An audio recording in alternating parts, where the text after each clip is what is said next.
was supposed to walk away, but the moment I looked at you, I knew this wasn't an accident. He walked into the wrong hospital wing and found a woman on the brink of death. He was about to leave until he saw the spark in her eyes. What he didn't know was that she was there because of him, and that this encounter would change both their destinies forever. Chapter 1. The mistake that changes everything. I walked into the wrong room. The rain beat against the window of room 409, as if it knew that in here too everything was soaked. Everything heavy, everything gray. I watched the drops slide down, making crooked paths, just like the ones my life had taken these past few months. 3 weeks, 21 days exactly since the last time someone walked through that door of their own free will. My body insisted on marking each minute of abandonment like an invisible scar that only I could feel. The frame on the wall was empty, a soulless border, and the wilted flowers in the vase that no one bothered to change the water for. I didn't even have the strength to ask. My eyes were closed when I heard the door open, and for one absurd second my heart raced with an idiotic hope I thought I'd buried. I didn't open my eyes right away because I was afraid it was just the afternoon shift nurse.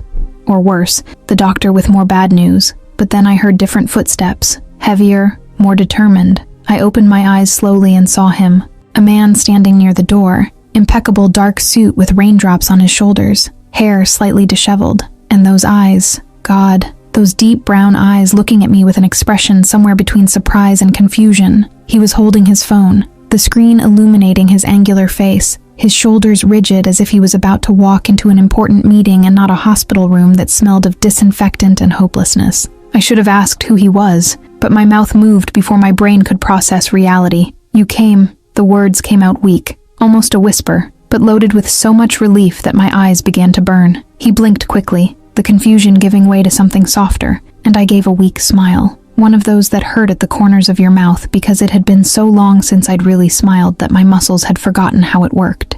I felt my eyes brighten, and I knew I must look pathetic, but I didn't care. Someone had come. Finally, someone had come to see me. He didn't say anything at first, just looked around the room with a strange attention, his eyes stopping on the empty frame, the dead flowers, the nightstand without a single card or get-well note. I saw his jaw clench, a tension forming there that had nothing to do with being in a hurry or work. Did it look like anger? No, it was something else, something deeper that I didn't know well enough to name. He took a step inside, and the door closed behind him with a soft click that echoed in the heavy silence of the room. "I'm sorry," he began, his voice hoarse and low, and my heart sank because I recognized the tone of someone who was about to leave. But before he finished the sentence, the door opened again, and the head nurse walked in smiling in that warm way she had. Oh, finally someone visited her. Her voice was pure, genuine joy, and I saw the man blink confused again, his mouth opening as if to correct something. But the nurse was already adjusting my pillow and checking the IV. I was starting to get worried. Dear, 3 weeks without a visit isn't good for anyone, especially for you who needs encouragement. The silence after she left was dense, heavy, full of unspoken truths. I looked at him and he looked at me, and in that moment I knew he had entered the wrong room, that he was probably late to visit someone else, that I was just an accident in the middle of a rainy, busy Friday. I saw in his eyes the exact second he realized that I knew, and I expected him to leave, to mumble a polite apology and disappear like everyone else had done. But he didn't leave. He just stood there looking at me with an intensity that made my breathing fail, as if he was making an important decision, weighing consequences I couldn't see. And then he did something that changed everything. He pulled the chair next to the bed, let out his breath slowly as if preparing for something difficult, and sat down, awkward, rigid, completely out of place in that hospital room. But he sat. "Sorry I'm late." His voice came out firm despite the obvious lie hanging in the air between us. My eyes burned again, but this time for a completely different reason. He didn't need to do this,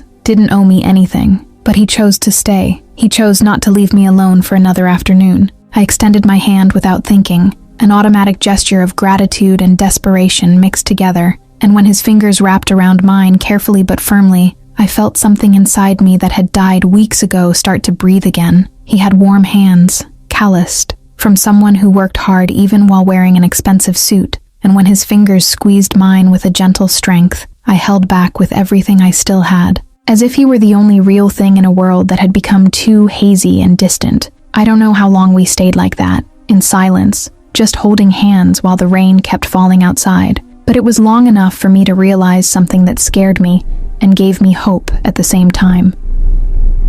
This stranger with brown eyes and an impeccable suit had just become the most important person in my life without even knowing my name.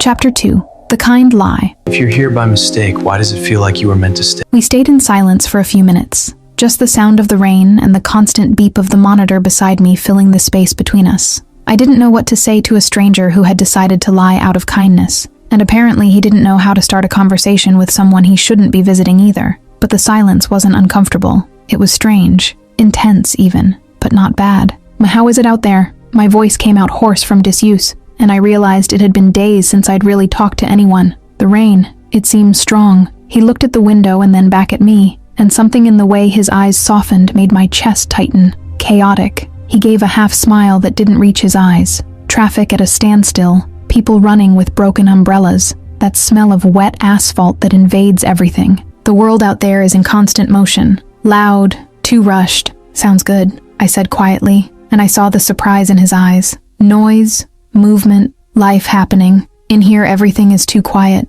too controlled. Even time seems to stop. He squeezed my hand a little tighter, and I realized we were still connected, fingers intertwined as if it were the most natural thing in the world. Tell me about yourself, he asked, his voice coming out softer now, less tense. What did you do before this? Before you were dying, he meant, but had the delicacy not to say the words out loud. I had an art gallery. The words came out with a mix of pride and pain. Small, in a neighborhood that no one thought would work out, but it was mine. Every painting, every sculpture, every unknown artist I helped become known. It was my dream realized in the form of white walls and perfect lighting. I saw his eyes shine with genuine interest, and that made me want to continue. I lost everything when the diagnosis came. My voice got lower, but I didn't stop talking. Expensive treatments, bills piling up, and suddenly that space that was my refuge became just another debt impossible to pay. I sold everything, every piece of furniture, even the light fixtures I had chosen so carefully. I'm sorry, he said, and the way he spoke made me believe it was true. The worst part wasn't losing the gallery, I continued, because now that I'd started talking, it seemed impossible to stop. It was watching people disappear along with it. My fiancé, who swore to be with me in sickness and in health, vanished 3 days after the diagnosis. He didn't even have the courage to break up in person. Sent a message saying he couldn't see me like this, that it was too much for him. His jaw clenched again, that dangerous tension returning, but he didn't say anything, just kept holding my hand. My family, my voice failed. I don't have my parents anymore. They died in an accident years ago, and I thought at least my aunts and uncles, my cousins, someone would stay, but they left too. Said it was too hard to see, that they couldn't stand visiting me and knowing that I was fading away. I looked at the window, at the rain that kept falling without stopping, and I felt the tears wanting to come, but I didn't even have energy to cry anymore. You know what hurts the most? I spoke softly, almost to myself. It's not dying. It's not the pain. It's not the treatments that don't work. It's not losing my hair or my strength or my gallery. It's the idea of disappearing without having been important enough for someone to stay. I turned to face him and saw that he was completely still, his eyes fixed on me with an intensity that made my breathing fail, as if my entire existence could be erased and no one would notice the emptiness, as if I'd never mattered enough to leave a real mark on someone's life. That's what hurts. Not death, irrelevance. The silence that followed was absolute. Even the rain seemed to diminish, as if the whole world was holding its breath along with him. You matter. His voice came out hoarse, almost broken, and there was an urgency there I didn't expect. And if all those people were idiots enough not to see that, then they didn't deserve you from the start. My heart raced in a way that had nothing to do with illness. You don't even know me. I tried to smile, but it came out more like a sad grimace. Then let me get to know you. He leaned forward a little, and suddenly he was closer. So close I could see the small golden flecks in his brown eyes. Tell me more. About the gallery, about art, about everything you loved before this took over. And I told him. I told him about how I chose each artist, how I spent sleepless nights setting up exhibitions, how the first sale I made had me crying with happiness in the gallery bathroom. I told him about colors and textures, about the way the afternoon light came through the windows and transformed the works into something magical. And he listened. Not just listened,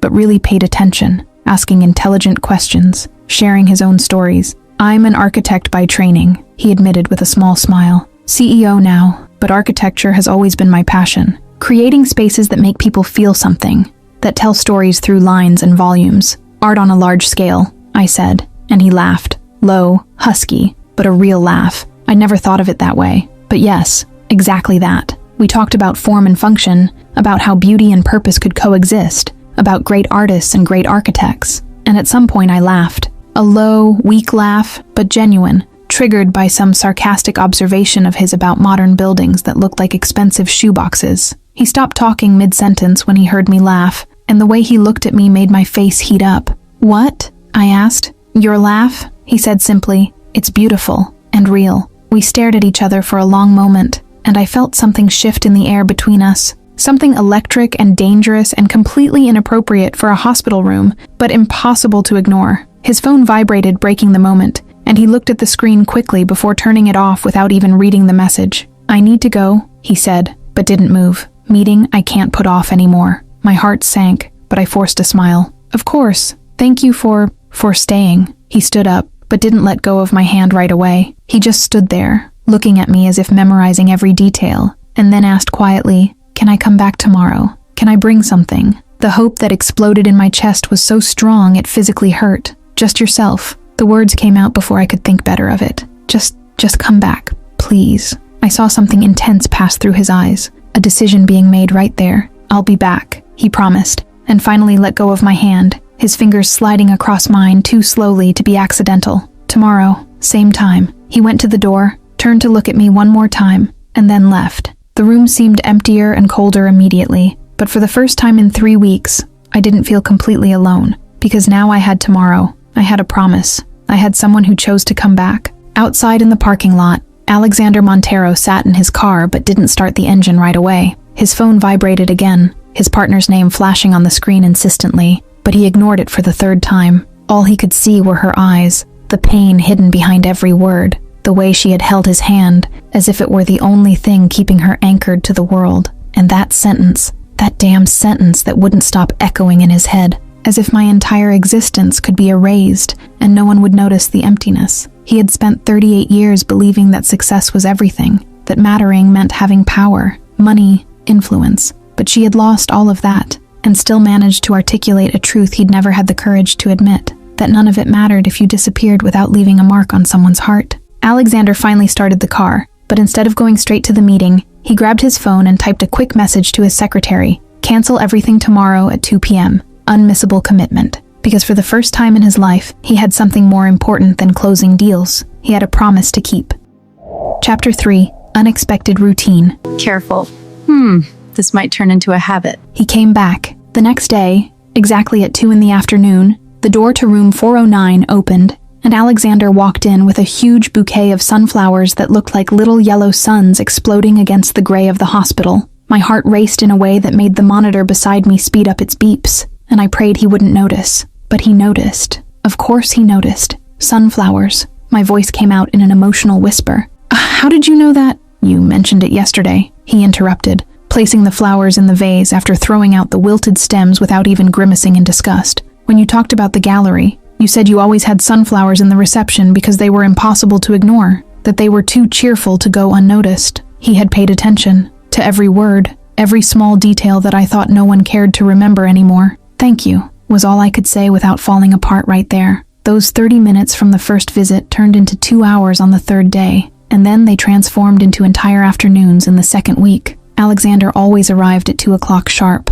Impeccable suit, but tie already loosened, and stayed until the night shift began. We created rituals without realizing it. He brought books and read to me when I was too weak to hold one, his deep voice transforming words into melody. He brought a chessboard, and we spent hours in silent matches where each move seemed to carry more meaning than it should. I taught him about art, about how to see beyond the obvious, about colors and emotions. He talked about architecture, about business, about the world out there that I had almost forgotten existed. "My secretary thinks I have a mistress," he commented one day with a half smile, moving his rook on the board. "Because I leave every day at 1:45 smiling, and that apparently has never happened before in the company's history." My face heated up, and I tried to disguise it by focusing on the pieces. "And you smile?" I teased, but my voice came out lower than I intended. "You don't seem the type." He looked at me over the board, those brown eyes too intense. "I wasn't," he admitted, "until I met someone who reminds me that smiling is worth it." The air between us became charged with that dangerous electricity, and I had to look away before I did something stupid, like admit he was the only reason I still wanted to wake up every day. The changes weren't just in him. I started eating better because he brought real food hidden in thermal containers, dodging the hospital rules with an innocent face that fooled 0 people. I started getting ready a bit before 2, putting gloss on my lips even though my hand shook, tying the colorful scarf he had brought to cover my hair that was already falling out in clumps. "Your vital signs have improved," Dr. Carla commented during a routine consultation, looking at the charts with genuine surprise. "Stabilized blood pressure, you're eating better, even your mood has changed." What happened? I didn't say anything, but the way I looked at the door must have given everything away. It was in the 3rd week that I made the painting. My hand shook so much I could barely hold the brush, and the canvas was small, pathetic compared to the works I used to exhibit in the gallery. But I spent 3 days painting a sunset, all the warm colors I associated with hope, with new beginnings, with the feeling Alexander had brought back to my life. "It's for you," I said when I finally had the courage to show it, hiding the insecurity behind a nervous smile. "I know it's not a big deal. My hand doesn't obey properly anymore and it's perfect." He cut me off, taking the painting with a care that seemed reserved for something infinitely more valuable. "I'm going to put it in my office, in the place where I see it first thing every morning." The way he looked at the painting and then at me made my chest tighten in a way that had nothing to do with illness. "Thank you for not leaving that first day," I spoke quietly, "for choosing to stay, even knowing you walked into the wrong room." Alexander carefully set the painting aside and took my hand, intertwining our fingers as had become customary. "By it wasn't the wrong room," he said with an intensity that made my breathing fail. "It was exactly where I needed to be." The head nurse watched us from the hallway sometimes, and one day she came to change my IV with tears in her eyes. "In 20 years working here," she said while adjusting the bag, "I've never seen love like this. Pure, genuine, the kind that chooses to stay when it would be easier to leave." I wanted to correct her, say it wasn't love, that we were just 2 strangers who became friends in unlikely circumstances. But the words died in my throat, because I wasn't sure I could lie convincingly. Not when my heart raced every time I heard his footsteps in the hallway. Not when I memorized every detail of his face, the way the light hit his angular jaw, how his eyes got darker when he was thinking about something serious. Not when I could no longer imagine a day without him. It was on a Friday, exactly 1 month after that first meeting, that everything changed. Alexander had stepped out to take an important call, and Dr. Carla walked into the room with that expression doctors have when the news is bad. She didn't waste time beating around the bush. "Olivia, we need to talk about your options." My stomach sank. "There are no more options." I stated the obvious, tired of conversations that led to the same place, slow and inevitable death. "There is one." She sat on the edge of the bed. "An experimental treatment in Switzerland. Success rate of 40%, which is extraordinary for cases like yours. But it's expensive, 500,000 euros. And the enrollment deadline ends in 2 weeks. 500,000 euros. Might as well be $1 billion. It made no difference. I don't have that money." I laughed humorlessly. "I barely have enough to pay the electric bill for an apartment I don't have anymore." "I know," Dr. Carla sighed. "But your friend approached me yesterday." My blood froze. "What?" "Alexander. He asked me about alternative treatments, about options I might not have mentioned. When I explained about Switzerland, he wanted to know how to apply." I felt anger and gratitude and panic all at once. "He can't do that." My voice came out louder than I intended. "I won't accept charity. I won't be another social responsibility project for a CEO with a guilty conscience." "Olivia." "No," I interrupted. "I've already lost everything. My dignity is one of the few things I still have left." Dr. Carla looked at me with deep sadness.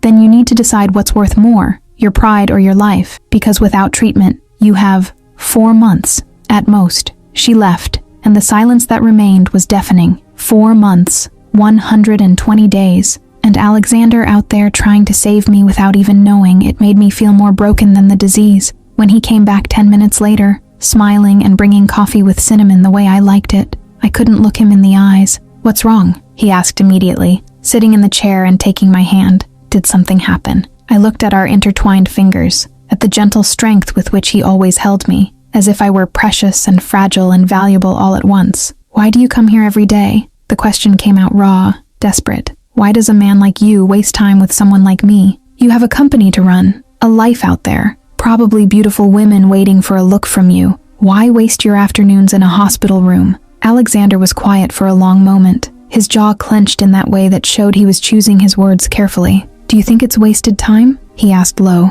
dangerously low. "I think you deserve more than watching someone wither away." He stood up abruptly, and for a second I thought he was going to leave. that I'd finally managed to push him away. But instead, he leaned in, his hands braced on either side of the bed, his face so close I could feel his warm breath against my skin. "You want to know why?" His voice came out hoarse, intense, loaded with an emotion I couldn't name. "And because in the last 30 days you've shown me more about living than 38 years of existing on autopilot. Because when I'm here, I'm not the CEO, I'm not the frustrated architect, I'm not the man who forgot how to really feel. I'm just me." My heart was beating so hard, I was certain he could hear it. "And you," he continued, his voice getting softer, but no less intense. "You fight every single day. You paint even with your hands shaking. You laugh at my bad jokes. You teach me to see beauty in places I would ignore. You matter, Olivia. To me, you matter more than any meeting, any contract, anything out there." The tears fell before I could hold them back.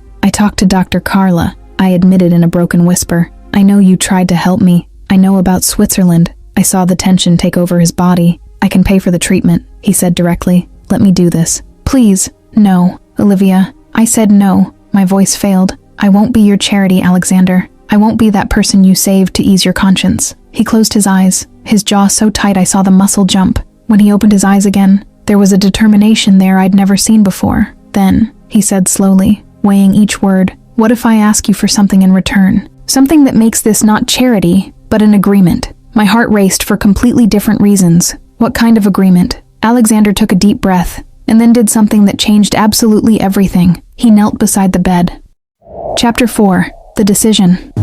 If saving you is the price, then marry me. Alexander on his knees beside my bed was the most surreal and terrifying image I'd ever seen, because men like him didn't kneel, didn't lower themselves, didn't put themselves in a position of vulnerability for anyone, and yet, there he was. "What are you doing?" My voice came out in a strangled whisper, my heart beating so out of control the monitor started beeping. Something I should have done 2 weeks ago. He held my hand with both of his brown eyes fixed on mine with an intensity that made my breathing fail completely. "Marry me." The world stopped, not metaphorically. Literally everything stopped. My heart, my breathing, time, the rain outside. Everything froze in that impossible second. "You, what?" I managed to say, after an eternity. "Marry me, Olivia," he repeated, and his voice was firm, but loaded with an almost desperate urgency, not out of pity, not as charity, but because in the last 30 days, you've taught me more about living than I learned in 38 years of existing.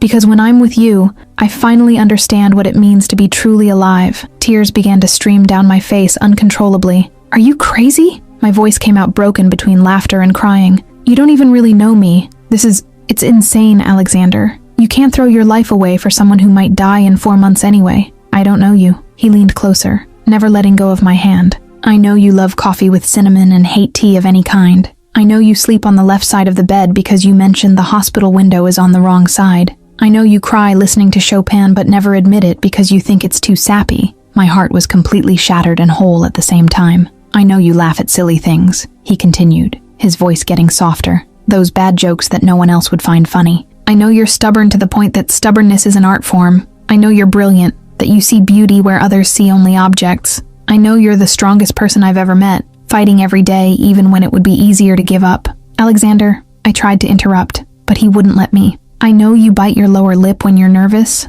that you twist your fingers when you want to argue but are holding your tongue, that your eyes get darker when you're emotional, that you still daydream, looking out the window imagining what it would be like to have a gallery again. I know enough, Olivia. I know more than enough." The tears were falling so fast I could barely see him through them. But what if the treatment doesn't work?" My voice was pure pain now. "What if I die anyway? You'll regret it. You'll look back and realize you wasted time, money, that you could have had a normal life with someone healthy, and I'll regret it more if I don't try." He cut me off, firm. "I'll regret it every day for the rest of my life if I let you face this alone. If I don't fight for you with everything I have, give me this chance, Olivia. Let me be by your side." Officially, I looked at that impossible man, on his knees beside a hospital bed, asking me to marry him when I was at my worst moment, when I had nothing to offer besides medical debts and an uncertain future. "Why?" I whispered. "Why would you do this?" "Because," he brought my hand to his lips,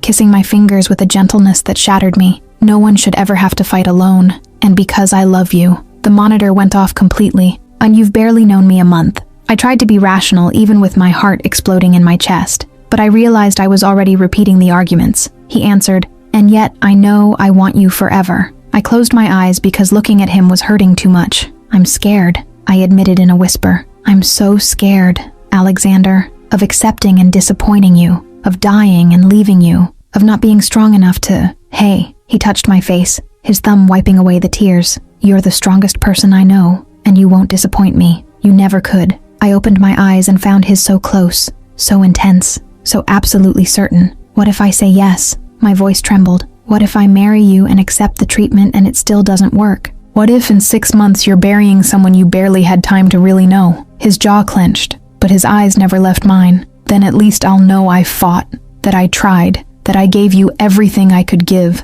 and I'll carry every second of those 30 days, those 6 months, for the rest of my life as the most real period I've ever lived. My heart couldn't take any more. No one has ever fought for me like this. The words came out broken, soaked in years of abandonment and loneliness. No one has ever chosen me when it would be easier to leave. No one has ever... I couldn't finish because I started truly sobbing. All the fear and hope and love I'd tried to hold back these past weeks finally crumbling. Alexander climbed onto the bed with me, pulling me into his arms with extreme care because of the tubes and wires, and held me while I cried against his chest. He smelled like expensive cologne and rain and safety, and I clung to him as if he were the only solid thing in a world that had become too liquid. I choose you, he murmured against my hair. Every day, in every possible version of this story, I choose you. I stayed there, in his arms, trying to believe this was real, that a man like Alexander Montero had walked into the wrong room, stayed by choice, and was now asking me to marry him. Yes, the word came out small, almost inaudible against the fabric of his suit. He became completely still. What? I lifted my face, meeting those brown eyes that had become my favorite place in the world. Yes, I repeated louder, firmer. I'll marry you, Alexander. Not because I need the treatment, not because I'm alone, but because in these 30 days you've shown me what it means to be truly seen, to matter to someone. And I love you too, even though I'm so scared of it that I almost don't admit it to myself. The expression on his face was everything. Relief and joy, and something so intense it made my chest tighten. Are you sure? He asked low, still giving me a chance to back out. I'm scared, I admitted. I'm terrified, but yes, I'm sure. He kissed my forehead, long and soft, and I felt hot tears falling on my face that I knew weren't mine. I'll take care of everything, he promised. Documents, travel, treatment, everything. You just need to fight. You just need to stay with me, and you need to promise me something, I said, holding his face between my weak hands. Anything. If it doesn't work, if it doesn't work out. My voice failed, but I continued. You promise you'll live, that you'll find someone, build the life you deserve, be happy. Promise you won't waste your life mourning me. His expression became dangerously dark. No, Alexander, I won't promise something I can't keep, he said firmly, but I promise I'll try, that I'll honor your memory by living the way you taught me, seeing beauty, really feeling, being present. It wasn't the answer I wanted, but it was honest, and I loved him for it. Okay, I whispered. We stayed there embracing, planning an impossible future, until the nurse came in for the night shift. She stopped at the door, saw the two of us on the bed, red eyes, and smiled in that maternal way she had. Finally, was all she said before leaving. Alexander laughed against my hair, and the sound was the most beautiful thing I'd ever heard. I think she knew before we did, I commented. Everyone knew. He pulled back just enough to look at me, except the two of us. I looked at that man who had changed everything, who had chosen to stay when it was easier to leave, who was willing to risk everything for someone he'd known only a month. When? I asked. When what? When did you know that it was more than pity or kindness? Alexander thought for a moment, his fingers tracing distracted patterns on my arm. Third day, he admitted. When you laughed at that horrible joke of mine about modern architecture, and I realized I wanted to spend the rest of my life making you laugh like that. My heart melted completely. I knew in the second week, I confessed. When you brought that art book I mentioned in passing, and stayed late reading to me, even though you had an early meeting, I realized no one had ever really listened to me before. Not the way you listen. He kissed my forehead again, and we stayed like that until I started getting sleepy, the medication taking effect. Sleep, he murmured. Tomorrow we'll start planning everything. Will you stay? I asked drowsily. Until they kick me out, he promised. And that's how I fell asleep, for the first time in months without fear of tomorrow, because now I had someone who chose to fight with me, someone who turned the wrong room into the rightest place in the world. Chapter 5. Marriage and Treatment. I don't know if I'll survive.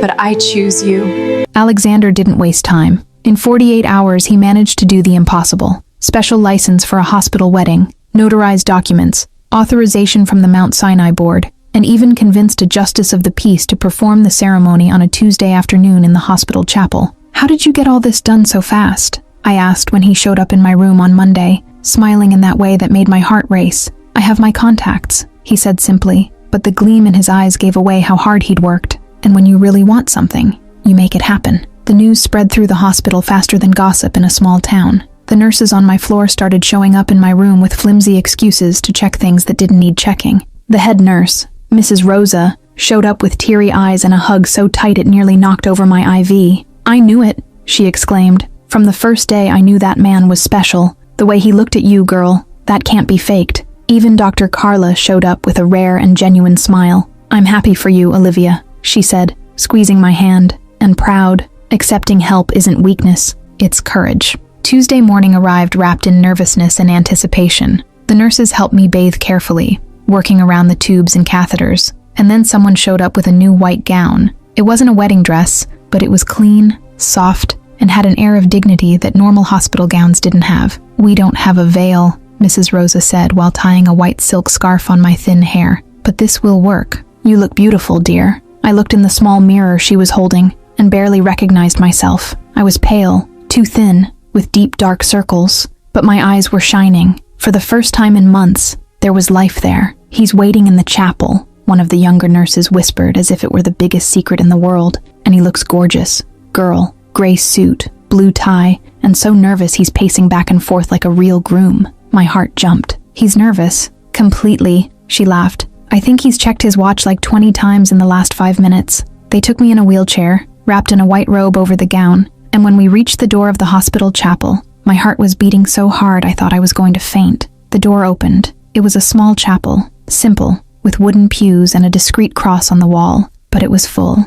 The nurses from my floor, some doctors, cleaning staff, even patients who could walk were there, and in front, next to the justice of the peace, was Alexander. He wore a charcoal gray suit that fit perfectly on his shoulders, dark blue tie, hair combed back. But what destroyed me was the expression on his face when he saw me. His brown eyes became bright, his jaw clenched, and he ran his hand over his face quickly as if wiping something he didn't want anyone to see. He was crying. Alexander Montero, CEO of one of the country's largest architecture firms, the man who didn't flinch in million-dollar meetings, was crying at the sight of me arriving in a wheelchair to marry him. Someone handed a bouquet into my hands, yellow tulips, fresh and vibrant, tied with a white satin ribbon, my favorite flowers after sunflowers. "He remembered," I whispered to Mrs. Rosa, who was pushing my chair. "He remembers everything, dear," she replied with a choked voice. When we reached the front, Alexander knelt beside the wheelchair to be at eye level with me. He took my hand, kissed my fingers, and whispered just for me to hear, "You're perfect." "I'm in a wheelchair in a hospital gown." I tried to joke, but my voice came out shaky. "You're perfect," he repeated, and the way he looked at me left no room for arguments. The ceremony began with the justice of the peace talking about love and commitment, but I barely heard it. All I could focus on was Alexander's hand holding mine, the warmth of his fingers, the way his thumb traced soft circles on my skin. "Would the bride and groom like to say their vows?" the judge asked. Alexander took a deep breath and stared at me with an intensity that made the world disappear. "Olivia," he began, his voice firm despite the clear emotion, "I promise to be by your side every day, on the good days when you're strong, on the bad days when the pain is too much. I promise to wake up at 6 in the morning to give you your medicine with a smile even if I'm dead tired." Some low laughter echoed through the chapel, but he didn't take his eyes off me. "I promise to hold your hair when you're nauseous, read to you when you're too tired, fight with you when you're stubborn, and never, never leave you alone.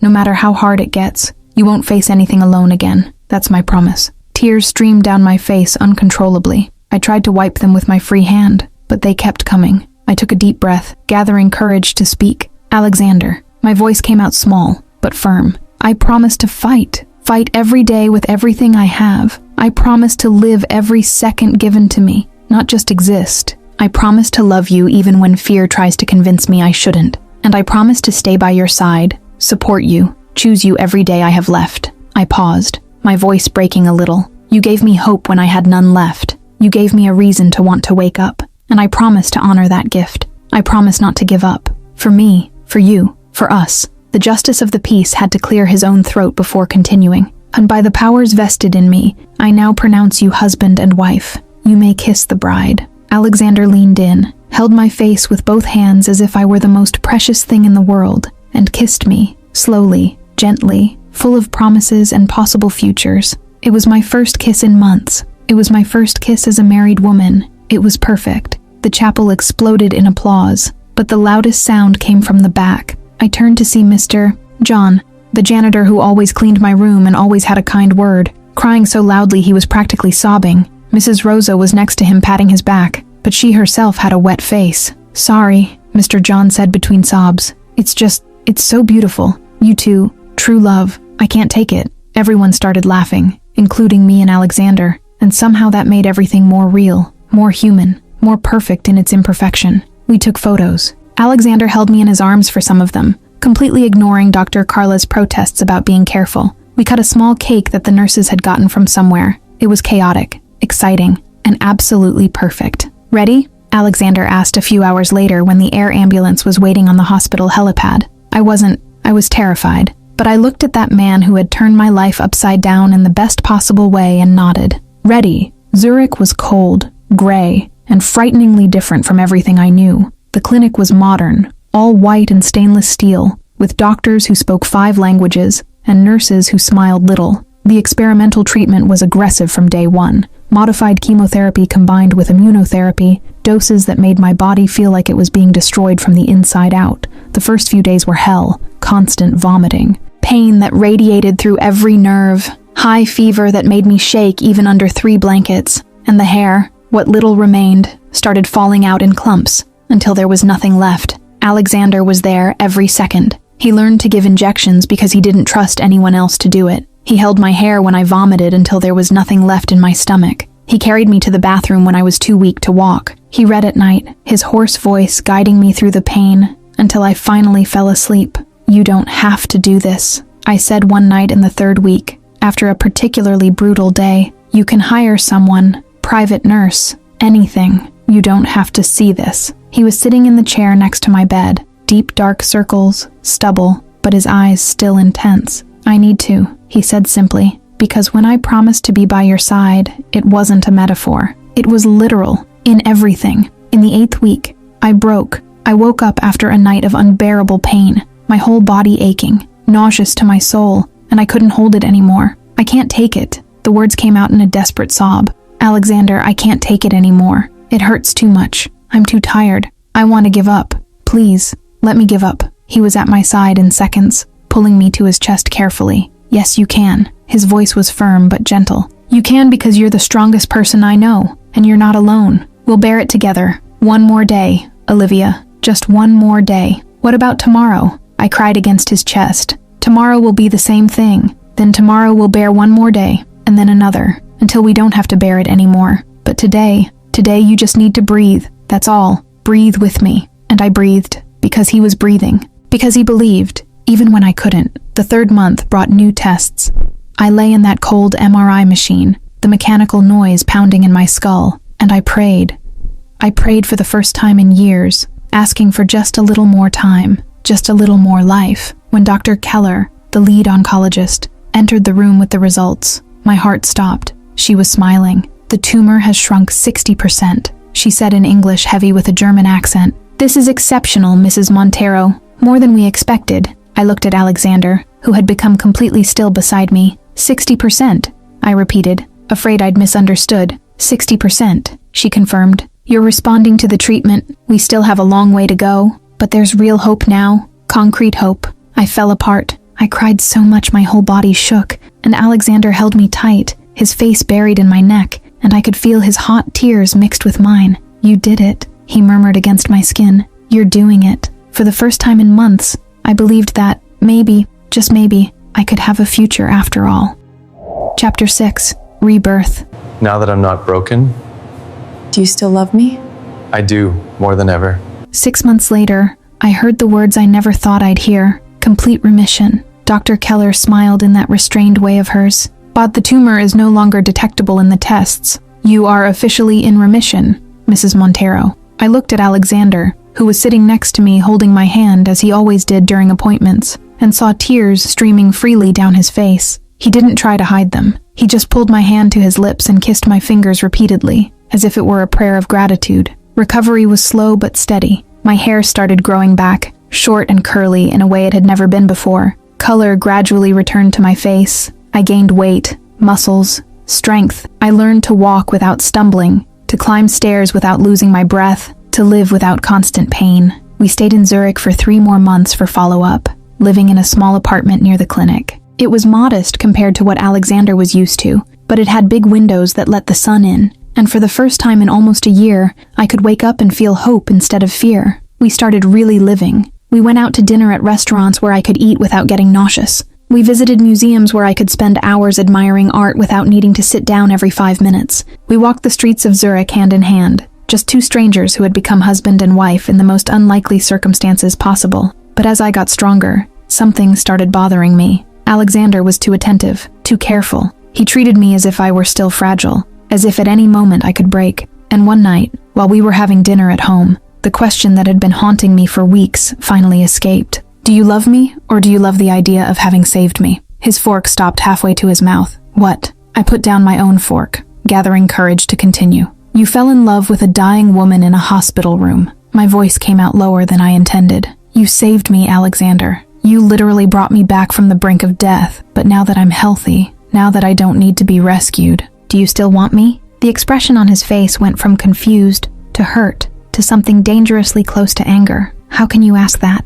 "Because I need to know." My voice rose, years of insecurity finally overflowing. "I need to know if you love me, or if you just love the project of saving me. If you love Olivia, or if you love the idea of being my hero." He stood up abruptly, the chair scraping on the floor, and started pacing back and forth in the small kitchen. "Are you serious?" He ran his hand through his hair, frustrated. "After everything we've been through, you think I'm with you for ego? For some savior complex?" "I don't know," I admitted, also standing up. "I don't know because we were never a normal couple. Alexander, we skipped all the steps. Dating, getting to know each other slowly, being in a relationship. We went from strangers to married in a matter of weeks because I was dying." The silence that followed was heavy, tense, full of truths we should have faced months ago. "You want to know if it's real?" he finally said, his voice low and controlled. "Is that it?" I nodded, tears starting to burn my eyes. "I need to know." He was quiet for a long moment, his jaw clenched in that way that showed he was thinking intensely. Then he did something I didn't expect. "Then let's find out," he said. "1 week. You stay here. I'll go to Paris to take care of some company things I've been putting off. 1 week apart to be sure of what we feel when we're not trapped by hospital routine and recovery." My stomach twisted. "You want to separate?" "I want to be sure," he corrected, taking my hands. "Because when I tell you I love you, I want you to believe it without any doubt, without insecurity, without wondering if it's pity or obligation or a hero complex." It wasn't what I expected, but it made sense in a twisted way. "Okay," I agreed with a trembling voice. 1 week. He left Monday morning. The apartment became too quiet, too empty, too cold without him. I tried to keep busy. I read books, painted a little, explored the city alone, but everything seemed dull, colorless, lifeless. Food had no taste. Beautiful landscapes seemed empty. Even the art in museums I loved so much seemed flat, two-dimensional, without the depth it used to have. I realized with painful clarity that it wasn't because I was sick that nothing had flavor. It was because I was alone. Alexander called me once a day, short and polite conversations about how we were doing, nothing substantial. I could hear in his voice the same emptiness I felt in mine, but neither of us admitted it. On the 5th day, I sat on the windowsill looking at the city and finally understood. It didn't matter where it started. It didn't matter if it was pity or kindness or fate that made him stay that first day. What mattered was that somewhere between the hospital room and that apartment in Zurich, I had fallen in love with every part of him. With the way he frowned when he was concentrating. With the sarcastic humor that only appeared when he was comfortable. With the way he held my hand not because I was weak, but because he needed the contact as much as I did. I grabbed my phone and sent a message before I could think better of it. "I can't take it anymore. Going to the airport. Flight at 5 p.m. The response came in seconds. Already on the plane, arriving at 4 p.m. My heart raced. I ran to the bathroom, showered in record time, put on the only decent outfit I had, and caught a taxi to the airport. I arrived an hour before his flight landed, pacing nervously through the international arrivals gates, and then I saw him, Alexander coming out through the corridor, rumpled suit, stubble, deep dark circles, but his eyes frantically searching until they found me. Our eyes met across the crowd, and we both started running at the same time. We collided in the middle of the terminal, him picking me up and lifting me off the ground, my face buried in his neck, breathing in that smell that had become home. "It was you," I whispered against his skin. "It was always you. Not the illness, not the rescue, just you."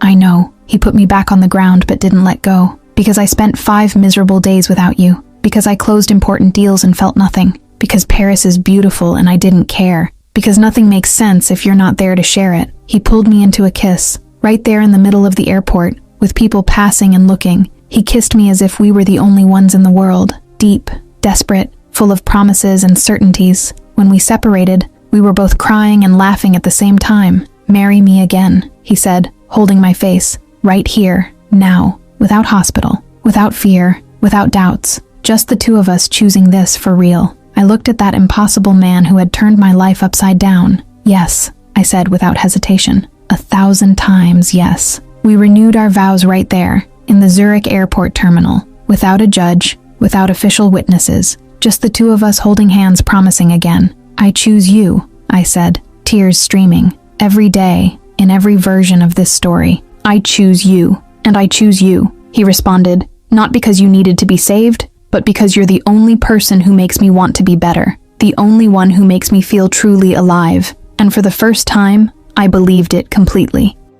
Chapter 7. Happy and Emotional Ending. A year and a half later, we returned to New York. I was 2 years in complete remission, healthy, radiant, with hair grown to my shoulders and color in my face that made it seem like the woman in that hospital room had never existed. But she did exist, and I would never forget. "Ready?" Alexander asked when we stopped in front of Mount Sinai, holding my hand as he always did. I nodded, my heart racing for completely different reasons than before. We walked in with huge bags full of gifts, Swiss chocolate for every nurse, silk scarves I bought personally, handwritten cards thanking them for every gesture of kindness. The nurses cried, Mrs. Rosa hugged me so tight I could barely breathe, and Mr. John started crying again in that dramatic way of his. "Look at you." Dr. Carla smiled when we found her, her eyes shining. "You look amazing, Olivia. Thanks to you." I hugged her. For not giving up, for believing. After the tears and hugs, I made the request I had come to make. "Can I see room 409?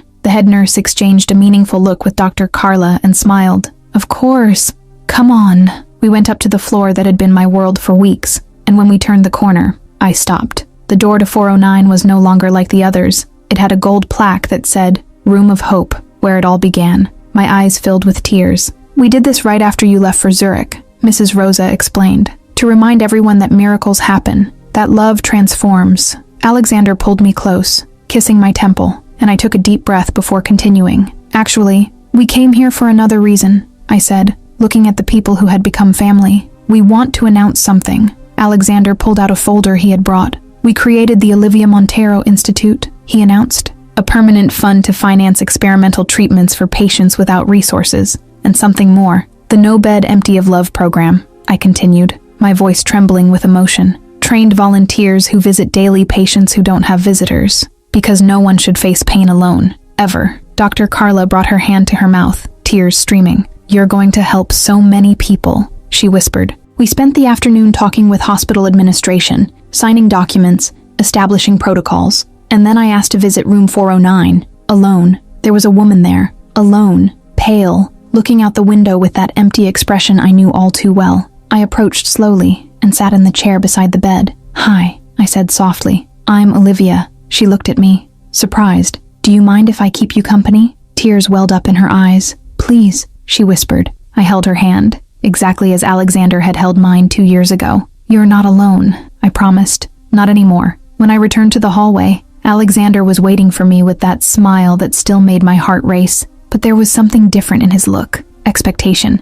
Nervousness. "What's wrong?" I asked. In response, he placed his hand on my still flat belly. "When were you going to tell me?" My heart stopped. I pulled the ultrasound from my pocket, the paper I'd kept waiting for the right moment. 3 months, I whispered. I was scared to believe it. After everything, it seemed too impossible. He picked me up in his arms and spun around, laughing and crying at the same time, and I held on to him as if he were the only solid thing in the universe. "We're going to have a baby," he murmured against my hair. "Ye were going to have a baby." 6 months later, we inaugurated the Olivia Wing at Mount Sinai, an entire wing dedicated to patients who needed hope, with walls painted in warm colors, artwork from local artists, and a staff specially trained in compassionate care. The gold plaque at the entrance said, "Where love walked through the wrong door and made everything right." Alexander was holding our daughter, Sophia, 2 months old, while I painted a mural on the main wall of the wing. A vibrant sunset, full of yellows and oranges and pinks, symbolizing new beginnings and unshakable hope. "Best mistake of my life was that door," Alexander said, watching me work, Sophia sleeping peacefully in his arms. I climbed down from the ladder and stood beside them, my impossible little family. "It wasn't a mistake," I corrected, kissing our daughter's forehead and then his lips. "It was destiny waiting for you in the right place." On the wall of my office at the Institute, framed and perfectly lit, was the small painting I did in that hospital room 2 years ago, the sunset that symbolized everything that would come. Proof that the most beautiful endings sometimes begin in the most unlikely places, because sometimes love walks through the wrong door and transforms everything into the right path.